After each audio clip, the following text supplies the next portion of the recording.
નમસ્કાર વિદ્યાર્થી મિત્રો, કેમ છો બધા? મજામાં? ધોરણ 11 કોમર્સ અને વિષય છે એસપીસીસી. એમાં આપ સૌનું ફરી એક વખત હાર્દિક સ્વાગત છે. યુનિટ નંબર 4 ભાગ 1 ની અંદર આપણે જોવાનું છે વાણિજ્ય પત્રનું સ્વરૂપ. આપણે આના પહેલાના વિડીયોમાં પ્રકરણ નંબર 3 જેમાં હતું વાણિજ્ય પત્રનો બાહ્ય સ્વરૂપ અથવા બાહ્ય દેખાવ, અને આ છે વાણિજ્ય પત્રનું સ્વરૂપ. ઘણી વખત કેવું થાય કે ભાઈ નામ અમુક મળતા આવે એટલે આપણને લાગે કે પ્રકરણ પણ સેમ જ છે, વાત એની જ કરવાની છે. નહીં, પણ વાત એની નથી. આપણે વાણિજ્ય પત્રનો બાહ્ય દેખાવ વિશે વાતચીત કરી હતી કે વાણિજ્ય પત્રની અંદર બે શૈલીઓ ખૂબ જ પ્રચલિત છે. એમાં પહેલું હતું કે ભાઈ ફૂલ્લી બ્લોક સેમી, બરોબર, અને બીજું હતું મોડિફાઈડ બ્લોક શૈલી, બરોબર. આ બે શૈલીઓ જે હતી ને એ ખૂબ પ્રચલિત છે, અથવા આપણે એમ કહી શકાય કે ભાઈ ખૂબ આનો ઉપયોગ અથવા વપરાશ થાય છે.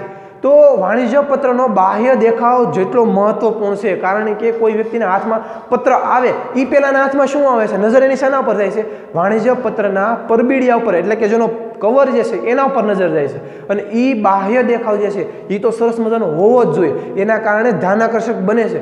એના કારણે જ આપણે જે વાણિજ્ય પત્રનું સ્વરૂપ છે ને એ કેવું બને છે? અસરકારક અને સભર બને છે. એટલા માટે જ એ બાહ્ય દેખાવ તો મહત્વનો છે જ. પણ હવે આજે આપણે જોઈએ કે વાણિજ્ય પત્રનું સ્વરૂપ જે છે ને, સ્વરૂપ એ પણ બહુ મહત્વનું છે. કારણ કે સ્વરૂપને આપણે એમ બીજા પ્રકારે એમ કહી શકાય, માનો કે આ વાણિજ્ય આ શું છે? પત્ર છે. એને હું એમ લખું કે ભાઈ આને હું સ્વરૂપ કહું, કયા પ્રકારનો એ સ્વરૂપમાં હોવો જોઈએ. અથવા બીજો શબ્દ છે ઢાંચો, જે પાઠ્યપુસ્તકમાં વાપરેલો છે. અથવા હું કહી શકું માળખું. તો તમને સ્વરૂપ શબ્દ ન સમજાય તો તમે ઢાંચો પણ કહી શકો, ઢાંચો ન સમજાય તો તમે માળખું પણ કહી શકો, માળખું તો તમને સમજાઈ જ જવું જોઈએ કે વાણિજ્ય પત્ર જે છે એનું સ્વરૂપ, ઢાંચો કે માળખું કયા પ્રકારનું હોઈ શકે છે. અમુક એવી બાબતો છે કે જે તમારે નિયમિતપણે રેગ્યુલરપણે એનો ઉપયોગ કરવો જ પડે છે, અને અમુક બાબતો એવી છે કે જેને પ્રસંગોપાત ઉપયોગ કરીએ તો પણ ચાલે. તો આજે આપણે એ જોવાનું છે કે વાણિજ્ય પત્ર જે છે એની અંદર બે ભાગ પડે છે. માની લો કે આ છે આપણો વાણિજ્ય પત્ર. તો પત્રના સ્વરૂપમાં એના બે ભાગ પડે છે કે ભાઈ વાણિજ્ય પત્રનું સ્વરૂપ જે છે એ કયા પ્રકારનું હોઈ શકે. એની અંદર બે ભાગમાં એવું છે, જે પ્રથમ ભાગ છે એ છે નિયમિતપણે ઉપયોગમાં લેનાર, બરોબર, જેનો ઉપયોગ જે છે એ નિયમિતપણે થાય છે. અને આ બીજા પત્રનો ભાગનો ઉપયોગ ક્યાં થાય છે? તો કે ભાઈ પ્રસંગોપાત જે ભાગ જે છે, પ્રસંગોપાત ઉપયોગ એનો થાય છે. તો બે સ્વરૂપે એનો ઉપયોગ થાય છે. એક નિયમિતપણે પણ ઉપયોગ થાય છે અને એક પ્રસંગોપાત. પ્રસંગોપાતમાં બધાને ખ્યાલ છે કે ભાઈ અમુક પ્રસંગો હોય ને ત્યારે જ પત્ર લખવાના હોય છે, અને એ પત્રો ત્યારે લખતી વખતે બસ ખાલી થોડીક જ બાબતોનું ધ્યાનમાં રાખવાની છે. પણ નિયમિતપણે જે પત્ર લખવાનું હોય છે ને એમાં ઘણી બધી બાબતોનું ધ્યાનમાં રાખવાનું હોય છે. પત્ર ખાલી આપણે કેમ છો મજામાંથી લઈને હું કુંભાણી ભગવાન એટલોથી પૂરો થતો નથી. તો નિયમિતપણેના ભાગમાં કઈ કઈ વસ્તુ એવી છે જેનો રેગ્યુલરપણે સમાવેશ કરવાથી સારામાં સારો પત્ર અને અર્થસભર પત્ર વ્યવહાર થઈ શકે છે, તે તમામ વિગતો આપણે હવે જોઈએ.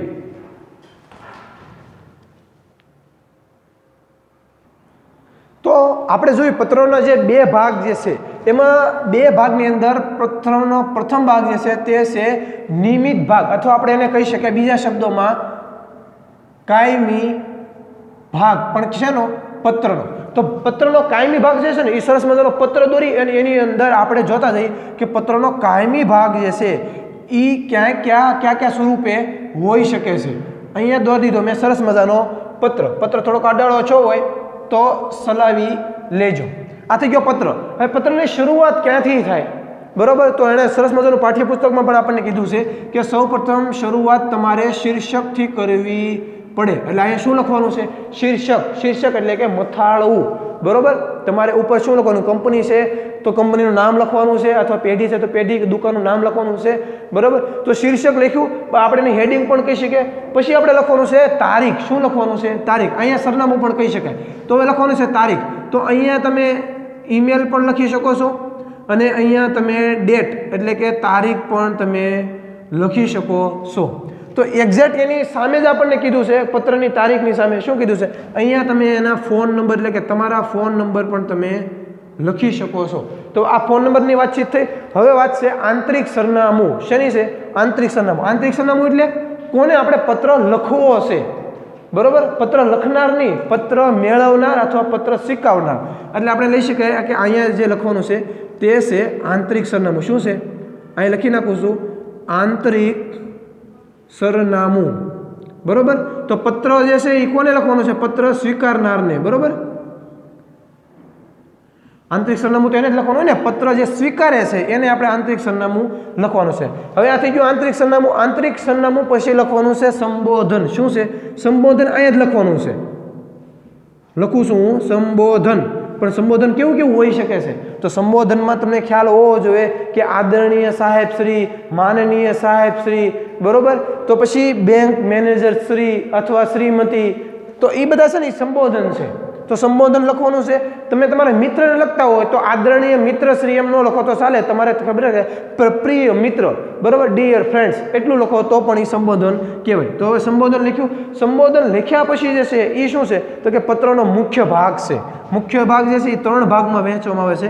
માની લઈ કે આ પત્રને દોરી મેં 2 લાઈન, પછીની જે છે લાઈન 3, એટલે કે પત્રનો વચ્ચેનો ભાગ જે છે એ, અને પછી છે પત્રનો છેલ્લો અંતિમ ભાગ. તો પત્ર જે છે ને એ આ એનો મુખ્ય ભાગ પણ કહી શકાય. શું કહીએ કે પત્રનો મુખ્ય ભાગ. તો આની અંદર પત્રનો મુખ્ય ભાગ છે, જે માટે આપણે પત્ર લખીએ છીએ. શા માટે લખીએ છીએ? કંઈક તો એનું કારણ, રીઝન હશે ને. તો એ માટે પત્ર લખીએ છીએ ને એ બધી બાબતો આની અંદર સમાવેશ થાય. આપણું સરનામું એટલે કે જે પેઢી હોય, જે મોકલનારા હોય એનું સરનામું, અથવા આપણે લખીને હું લખી શકું મોકલનારનું નામ, સરનામું શીર્ષકમાં. બરોબર, પછી ઈમેલને તારીખ લખી શકો, ફોન નંબર લખી શકો, આંતરિક સરનામું જેને આપણે મોકલવાનો છે એનું સંબોધન, અને પત્રનો મુખ્ય ભાગ. હવે આ પત્રનો મુખ્ય ભાગ છે ને એમાં પહેલો પેરેગ્રાફ જે છે ને આ છે પ્રારંભિક ફકરો. પ્રારંભિક ભાગ. બરોબર, આ છે પ્રારંભિક ભાગ. પ્રારંભિક ભાગની અંદર ધીમે ધીમે તમારો પરિચય આપવાનો, થોડીક એ બાબતનો, એટલે કે તમે એની સાથે કઈ બાબત સાથે સંકળાયેલો છો એની વાત કરવાની, અને તમારે થોડાક એના વખાણ કરવાના. હવે પત્રનો પ્રારંભિક ફકરો જોઈ લીધો. હવે જવાનો છે આ ભાગ જે છે એ મધ્ય ભાગ છે. બરોબર, મધ્ય ફકરો પણ તમે લખી શકો છો. અને આને આપણે કહેવાનું છે અંતિમ પેરેગ્રાફ અથવા અંતિમ ફકરો. અંતિમ ફકરો. તો આ 3 વસ્તુ. મધ્ય ફકરાની અંદર તમારે મુખ્ય વાત જણાવી દેવાની છે કે તમે શા માટે પત્ર લખ્યો છે, અને અંતિમ ફકરાની અંદર તમે જણાવવાનું છે કે મને આશા છે કે આપ સત્વરે આ બાબતે નિર્ણય લેશો, આશા છે કે આ બાબતે તમે ઝડપથી મને કાર્યવાહી કરશો, આશા છે કે આ બાબતે તમે ઝડપથી મને પ્રત્યુત્તર એટલે કે વળતો જવાબ આપીશો, આશા છે, વિશ્વાસ છે મને, અથવા એવા ઘણા બધા શબ્દોનો તમે અંતિમ પેરેગ્રાફની અંદર ઉપયોગ કરી શકો છો. હવે એવું છે શુભેચ્છા દર્શક સમાપન. તો શુભેચ્છા દર્શક જે સમાપન જે છે એ ક્યાં કરવાનું હોય છે? અહીંયા કરવાનું હોય છે. લખી નાખું છું શુભેચ્છા દર્શક સમાપન. બરાબર, શુભેચ્છા દર્શક સમાપન. તો હવે તમે શુભેચ્છા દર્શક સમાપનની અંદર શું લખવાનું છે? આભાર. બરાબર, ખાલી એટલું જ છે, બીજું કાંઈ વધારે લખવાનું હોતું નથી. અને તમે લખવું હોય તો લખી પણ શકો છો. તો હવે શુભેચ્છા દર્શક સમાપન લખ્યું, અને અહીંયા આપણે લખવાનું છે સહી. બરાબર, અહીંયા આપણે લખી નાખવાની સહી, જેમ કે મેં મારી કરી નાખી અહીંયા સહી. તો આવી રીતે આખું શુભેચ્છા દર્શક સમાપનની અંદર આભાર અથવા આપનો વિશ્વાસુ પણ તમે લખી શકો છો, ભગવાન, અને પછી તમે સહી પણ કરી શકો છો. તો આ આખી રીતે આપણે જે છે ને એ આ પત્રનો તમામ ભાગ એને આપણે શું કહી શકાય કે ભાઈ કાયમી ભાગ. આ બધા છે ને એ કાયમી ભાગ છે. આ બધા વસ્તુ તમારે લખવી જ પડે. ફોન નંબર, ઈમેલ, શીર્ષક, ફોન નંબર, બરોબર, અહીંયા તારીખ, આંતરિક સરનામું, સંબોધન, પત્રના 3 ભાગ, અને શુભેચ્છા દર્શક સમાપન એટલે કે આપનો વિશ્વાસુ, બરોબર, કુંભાણી ભગવાન, અને સહી. તો આ તમામ જે બાબત જે છે એ કાયમી છે. આ પત્રમાં ચેન્જ થઈ શકે નહીં, અને તમે બદલાવી પણ શકો નહીં. કારણ કે આપણે લખીએ છીએ વાણિજ્ય પત્ર વ્યવહાર, એટલે કે ધંધાકીય પત્ર વ્યવહાર જોઈએ છે, એની અંદર આપણા મન મુજબ ફેરફાર કરી શકાય નહીં. તો હવે આપણે કાયમી ભાગ તો જોયા. હવે આપણે ક્યાં જોઈશું? પ્રસંગોપાત જે ભાગ જે છે એના વિશે માહિતી મેળવીએ.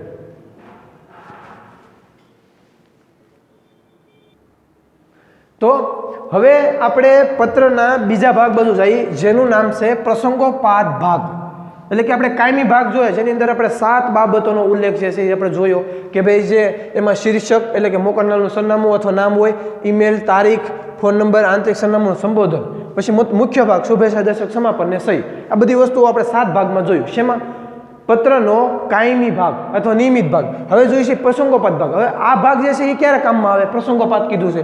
પ્રસંગોપાત એટલે કે જ્યારે અમુક પ્રકારના પ્રસંગો હોય, અમુક પ્રકારના આપણે સંબંધો હોય અને એની સાથે જ્યારે પત્ર વ્યવહાર કરવાનો થતો હોય ત્યારે પ્રસંગોપાત ભાગોનો ઉપયોગ થાય છે. સિમ્પલ અને શોર્ટમાં એમ કહી શકાય કે પ્રસંગોપાત ભાગ જે છે ને એ નિયમિત પણ નથી હોતા, એટલે કાયમી ભાગ નથી હોતા. એમાં જરૂર પડે બદલાવ એટલે કે ચેન્જ જે છે આપણે લાવી શકીએ છીએ. તો પ્રસંગોપાત ભાગ જે છે ને એની અંદર અમુક વસ્તુઓનો ફેરફાર થાય છે અને એ ફેરફાર ક્યારેક કરી શકાય અને ક્યારેક ઉમેરી પણ કરી શકાય. તો હવે આપણે જોઈએ કે પ્રસંગોપાત ભાગમાં નવીન કાંઈ નથી, એટલે મેં આમનામ ગયા પત્રનું જે ફોર્મેટ છે એમનું અડધું રાખ્યું છે. અહીંયા કીધું છે શીર્ષક. તો શીર્ષક એટલે તમને ખ્યાલ છે કે તમે કોઈ કંપની વતી પત્ર વ્યવહાર કરો છો તો તમારા કંપનીનું નામ, સરનામું અને એડ્રેસ બધું આવશે. શીર્ષક થઈ ગયું. અહીંયા ઈમેલ અને તારીખ પણ તે સેમ રહેશે, સાથે અહીંયા ફોન નંબર પણ સેમ રહેશે. આંતરિક સરનામું શું કીધું છે? આંતરિક સરનામું પણ તેનું તે જ રહેશે, એટલે કે જેને પત્ર આપણે લખવાનો છે સામેવાળી પાર્ટી, તો એનું આંતરિક સરનામું પણ એ સરખું જ રહેશે. પછી કીધું છે સંબોધન, પણ ખાસ ધ્યાન રાખજો સંબોધનની પહેલાં આવે છે એક નવી બાબત ઉમેરવાની પ્રસંગોપાતમાં, અને તે છે વિષય અથવા ધ્યાનાકર્ષ રેખા, ધ્યાન સૂચક રેખા, અથવા આપણે એમ કહી શકાય ભાઈ ધ્યાનાકર્ષ રેખા, અથવા કહી શકાય વિષય સૂચક રેખા. બરાબર, આ બે વસ્તુ. શું કીધું? ધ્યાનાકર્ષક. બરાબર, તો ધ્યાન તમારું આકર્ષે ને એ બાબત અહીંયા તમારે લખવાની છે. જેમ કે તમે પત્ર શેના માટે લખ્યો? વિનંતી કરતો પત્ર છે કે પછી ફરિયાદ કરતો પત્ર છે કે પછી ધ્યાન દોરતો પત્ર છે? એ પત્રની મેન વાત એક જ લાઈનમાં અહીંયા આવી જાય, જેને વિષય સૂચક રેખા પણ કહેવાય. માની લો કે પત્ર આપણે બેંકમાં કોઈ ફરિયાદ કરવા માટે લખવો છે, તો અહીંયા ખાલી એટલું જ લખવાનું કે તમારા બેંકમાં તમારા કર્મચારી દ્વારા થયેલી અયોગ્ય વર્તણૂક માટે ફરિયાદ કરતો પત્ર. બરોબર, હવે બેંકમાં વિનંતી કરતો પત્ર પણ તો પણ એમ લખી શકે કે ભાઈ મારે બેંકમાં વધારાની સુવિધા મેળવવા અંગેનો પત્ર, અથવા એટીએમ કાર્ડ મેળવવાની સુવિધા અંગેનો પત્ર.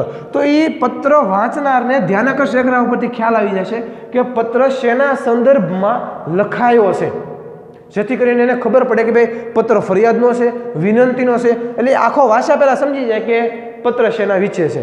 તો હવે કહી દીધું ધ્યાનાકર્ષ રેખા, વિષય સૂચક રેખા. તો હવે બાકી શું રહ્યું? સંબોધન. તો અહીંયા આપણે સંબોધન કરવાનું છે. સંબોધન વિશે પણ મેં વાત કરી. આદરણીય સાહેબ શ્રી, માનનીય સાહેબ શ્રી, બરોબર, બેંક મેનેજર શ્રી, બેંક ન હોય તો મેનેજર સાહેબ શ્રી. તો એવી રીતે ખાલી સાહેબ શ્રી, પણ આવા બધા તમે સંબોધન લખી શકો છો. હવે શું કીધું છે? હવે પત્ર જે છે એનો મુખ્ય ભાગ જે છે એ તમારે લખવાનો રહે. એટલે આપણે લખી નાખ્યું છે પત્રનો મુખ્ય ભાગ. તો 2 થી 3 પેરેગ્રાફની અંદર પત્રનો મુખ્ય ભાગ જે છે એના વિશે તમારે વાતચીત કરવાની છે. શરૂઆતમાં તમારે વિષય પ્રવેશ પણ કરી શકો છો, વચ્ચેના પેરેગ્રાફમાં તમે મુખ્ય વાત, અને છેલ્લે સમાપન. બરોબર, એટલે કે સમાપન પણ બાજુ જઈ શકો છો. હવે વાત આવી છે શુભેચ્છા દર્શક સમાપનની. શેની? તો આપણે એમ લખી શકીએ શુભેચ્છા દર્શક સમાપન. તો શુભેચ્છા દર્શક સમાપન, આભાર, અને આપણે એમ પણ કહી શકીએ કે આપનો વિશ્વાસુ, અને પછી આપણે લખી શકીએ આપણી સહી. તો અહીંયા સહી પણ કરી દેવાની છે, શુભેચ્છા દર્શક સમાપન અને પછી સહી.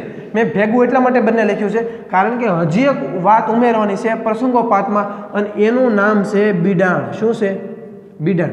બિડાણ એટલે કઈ વસ્તુ? કે તમારે પત્રની હારે અમુક કાગળિયા ડોક્યુમેન્ટ જરૂરી છે એવું મોકલવું પડે છે, અથવા આપણે એમ કહી શકીએ પત્રમાં તમારે જે વાત કહેવાની રહી ગઈ છે એ વાત તમે બીજા પેજમાં કરી છે, તો એ બિડાણ સ્વરૂપે લખવાની હોય છે. તો બિડાણની અંદર એણે કીધું છે કે કાર્બન કોપી પણ નોંધ હોઈ શકે. શેની હોઈ શકે? કાર્બન કોપી નોંધ. કાર્બન કોપી નોંધ એટલે કે તમે કાંઈ પણ ડોક્યુમેન્ટ જે છે મોકલવા માંગો છો એની કોપી તમે સાથે મોકલી છે. ઘણી વખત કેવું થાય કે વાણિજ્ય પત્ર વ્યવહારની અંદર આપણે લેવેચ કરતા હોઈએ છીએ, ઓર્ડર મેળવતા હોઈએ છીએ. તો આપણે ઓર્ડર મેળવો, તમે એમ લખ્યું કે ભાઈ ઓર્ડર તમે આપેલો હતો, પછી ઓર્ડર ઉપર અમે મોકલેલો હતો પણ તમે પૈસા મોકલેવા નહીં, તો આપણે જે ઓર્ડર મોકલ્યો છે ને એની નકલ જે આવે ને, બિલની નકલ, એ બિલની નકલ સાથે કાર્બન કોપીમાં મોકલી શકીએ કે જો અમે તો ઓર્ડર અહીંથી રવાના કર્યો હતો, તમને મળી પણ ગયો છે પણ તમે હજી પૈસા ચૂકતે કર્યા નથી, તો એની નોંધ કરી શકાય. આમાં એની વાત પણ કરી શકાય, પણ આપણે એના સ્વરૂપે અને પુરાવા સ્વરૂપે તો દેખાડવું પડે ને, પ્રૂફ સ્વરૂપે. તો કાર્બન કોપીની નોંધ પણ છે. સાથે કીધું છે ઓળખ રેખા. કઈ કીધું છે? ઓળખ રેખા એટલે કે તમે જે બાબત સાથે મોકલો છો એની ઓળખ માટે પણ છે ઓળખ રેખા. પછી ટપાલ રવાનગી નોંધ, અહીંયા હું સાઈડમાં લખી નાખું છું કે બિડાણની અંદર કઈ કઈ વસ્તુ ઉમેરવાની છે. એમાં ટપાલ રવાનગી નોંધ એટલે કે તમને ટપાલ મળે ને તો પછી પાછી વળતી ટપાલ પણ તમે લખજો અમને, ટપાલ રવાનગી, બરોબર. એટલે કે સાથે તમે અમને ટપાલ મોકલીએ છીએ કોઈ પણ બાબત અમારે, તો તમારે ટપાલ રવાનગી નોંધ પણ લખવાની છે. એટલે કે નોંધમાં ફક્ત એટલું લખવું કે તમારે આ ટપાલ મળીએથી 3 થી 4 દિવસમાં પાછી અમને ટપાલ લખવાની છે, પત્ર લખવાનો છે, રિપ્લે આપવાનો છે કે શું કરવું છે આ બાબતમાં, બરોબર. કેમ કે ધંધાકીય છે. પછી આપણે એમ કહીએ તાજા કલમ, તાક, બરોબર, તાજા કલમ. હવે તાજા કલમ ક્યારે લખવામાં આવે છે? માની લો કે આ પત્રના મુખ્ય ભાગમાં તમે કોઈ પણ વાત જે મહત્વની હતી એ કરવાની જ રહી ગઈ. તમે ફરિયાદ કરવાની હતી, તમે ફરિયાદો કરી દીધી, પણ મહત્વની વાત કહેતા જ ભૂલાઈ ગયું કે ભાઈનું નામ શું છે, હું કેટલી તારીખે આવ્યો હતો ત્યારે ઘટના બની છે, તો એ તાજા કલમ કરીને તમે આની અંદર ઉમેરી શકો. બહુ શોર્ટ અને સિમ્પલ કે આ પત્રના મુખ્ય ભાગમાં જે તમારે કહેવાનું હતું અને ભૂલાઈ ગયું, રહી ગયું, બરોબર, બાકી થઈ ગયું, તો પછી શેની અંદર લખવાનું છે? તાજા કલમની અંદર લખવાનું છે. તાજા કલમ એટલે કે પત્રની અંદર જે મારે કહેવાની વાત હતી ને એ રહી ગઈ છે, મેં અહીં લખી છે, એ ક્યાં લખવાની? અહીંયા જ લખવાની. એટલે બધી વસ્તુઓ જે છે ને, કાં તો તમારે બધી વસ્તુ એક સાથે નહીં બની શકે, કાં તો કાર્બન કોપી નોંધ, ઓળખ રેખા, પછી ટપાલ રવાનગી નોંધ, તાજા કલમ, કોઈ પણ એક વસ્તુ એક ઘટના બનતી હોય છે, એક સાથે 2 બની શકે છે, તો એ 2 પણ લખવાની. સાથે ડોક્યુમેન્ટ હોય તો લખી નાખવાનું કે ડોક્યુમેન્ટની કાર્બન કોપી નોંધ અમે સાથે મોકલેલ છે. તો બસ આવી રીતે કાયમી ભાગ અને પ્રસંગોપાત ભાગમાં આપણે ધ્યાન રાખવાનું છે.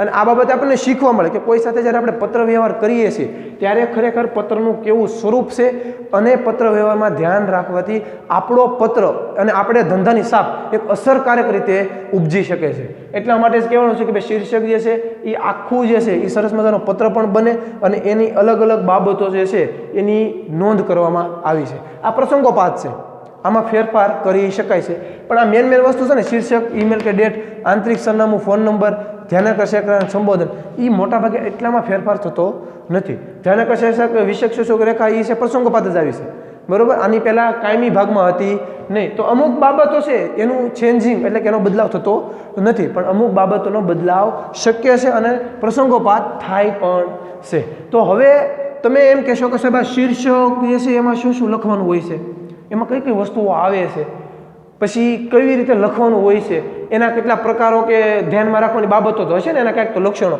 એ છે, પછી આ તારીખની વાત છે કે પછી આ ફોન નંબર છે, આંતરિક સરનામું છે, સાહેબ આંતરિક સરનામાં કઈ કઈ વિગતો કેવી રીતે લખવાની છે, પિનકોડ લખવાનો કે ન લખવાનો, પછી આ ધ્યાન સૂચક રેખા કે વિશેષ સૂચક રેખા છે, સંબોધન ક્યાં ક્યાં સ્વરૂપે લખી શકાય છે, આ તારીખ લખવાના પ્રકાર આવે, તમને ખબર છે?